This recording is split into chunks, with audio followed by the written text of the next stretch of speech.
China was a founding member of the G20 in 1999, but back then it was far from the global player that it is today. Since then, its value, both to the other G20 members and to the world as a whole, has skyrocketed. So how better to illustrate that than to use a board game where you win by creating value? In Monopoly, as you move around the board, the properties are worth more. So let's give it a roll and get started. Let's make China the car piece. Early on in its G20 life, you could call it Baltic Avenue. Not the worst property in the world, but certainly not the most valuable.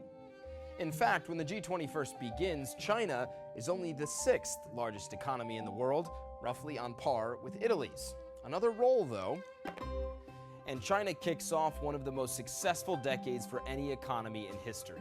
Double-digit growth becomes the norm as millions of migrants flock to China's factories. And then comes the financial crisis of 2008.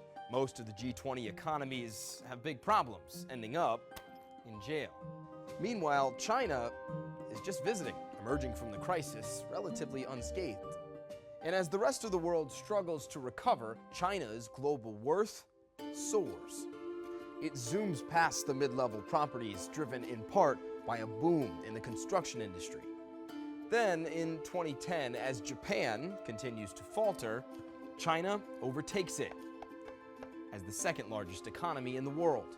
Its middle class has grown and consumer spending has soared. And although recently growth has slowed a bit, China now sits on Park Place, more important and more valuable than every G20 country except one. The U.S. still owns the most valuable property in the game, Boardwalk, and for now, it's not up for sale. In 2016, China will pass go, it will collect $200, and for the first time, it will host the G20 summit. Quite the accomplishment for a country that 16 short years ago was just learning how to play the game. Matt Rivers, CNN, Hong Kong.